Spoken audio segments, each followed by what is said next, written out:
Welcome back friends. तो लगभग दूसरा मानसून चला गया है इस प्लांट का।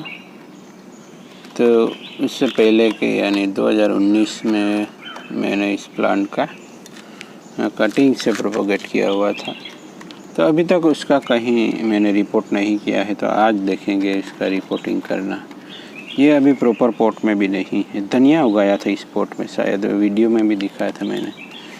तो उसी में मैंने कटिंग लगा दिया था और ये हो गया है। तो चलिए निकालते हैं। बहुत सारे वीड्स ग्रो हो चुके हैं, तो पहले उसे निकालना है। और इस फाइकस के बारे में बताऊं तो पहले भी बता चुका हूं कि इसका पूरा डिफोलिएशन नहीं किया जाता, और हार्ड चॉपिंग करते हैं तो कहीं ब्रांच है तो ही कर सकते हैं। अगर आपको ये सब उड़ाना है तो यहाँ ब्रांच रखनी होगी। अगर लीफ नहीं रहे तो ये प्लांट चला जाएगा। अगर बड़ा प्लांट लाते हैं, बहुत हाइट वाला मिलता है ये प्लांट, आपने पूरा चॉप कर दिया तो वो बहुत ही ज़्यादा परसेंटेज है कि ये जा सकता है, 90% से भी ज़्यादा, क्योंकि फिर से ग्रो ही नहीं करेगा ये। तो ये पहले भी भुगत चुके हैं हम। तो इस प्लांट का देखते हैं क्या है रूट सिस्टम, और एक पॉट में लगा देंगे हम। कुछ और रेमिफिकेशन होगा बाद में, उसको हम ट्रेनिंग पॉट में ले लेंगे, उसी में रेमिफिकेशन होता रहेगा, फिर फाइनल पॉट में जाते हैं।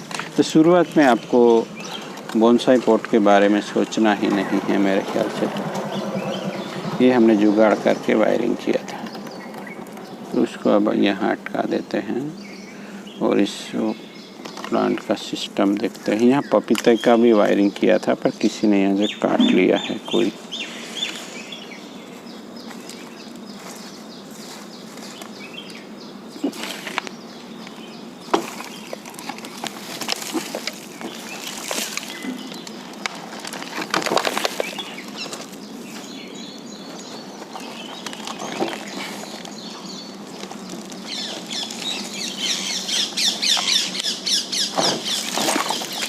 ये प्लांट निकल आया है।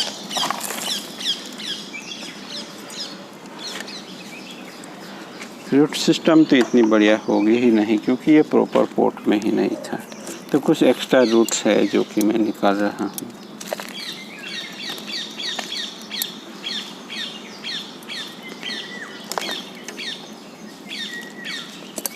तो सिंपल कटिंग से हुआ था, ये प्लांट कटिंग से भी हो जाता है। बट जब भी कटिंग भी लगाते हैं तो कटिंग पे भी मस्ट ये लीफ रखने हैं।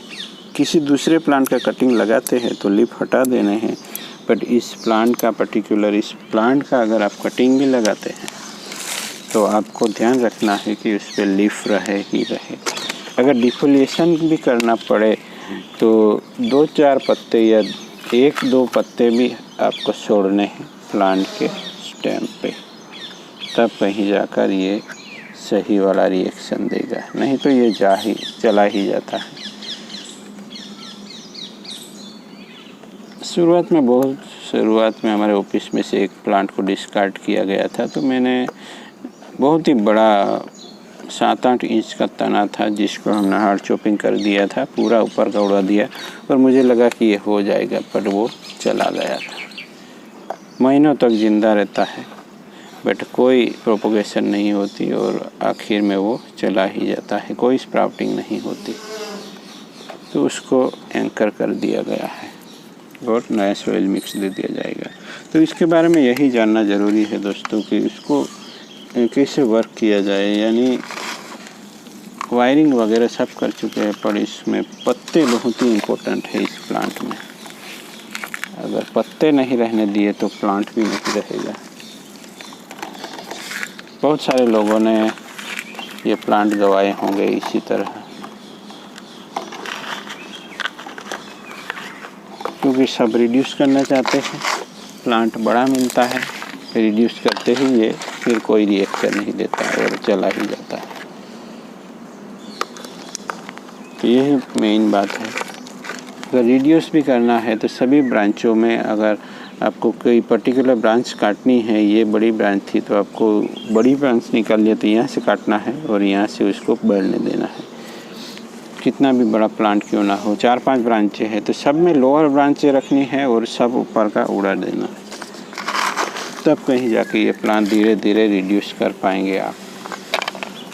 तो ऐसा ही प्लांट पसंद कीजिए जिसमें लोअर ब्रांच हो, तब कहीं जाके लोअर ब्रांच की भी लोअर ब्रांच होनी चाहिए, तब कहीं जाके आप उसका अच्छे से स्टाइल कर सकते हैं। या कटिंग से लगाना बहुत ही बढ़िया रहेगा दोस्तों। अगर इस तरह की कटिंग, इसमें ब्रांचें बहुत ज़्यादा होती है तो आप ऐसी ब्रांचें ले, ये देखिए यहाँ ब्रांचें नेचुरली बोनसाई की तरह हुई है, तो आप यहाँ से लेयरिंग कर सकते हैं या कटिंग लगा सकते हैं, तो कहीं जाके आपको पास सही शेप वाला प्लांट मिल सकता है।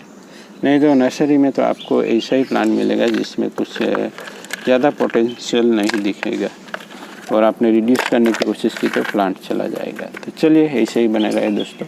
Thank you for watching.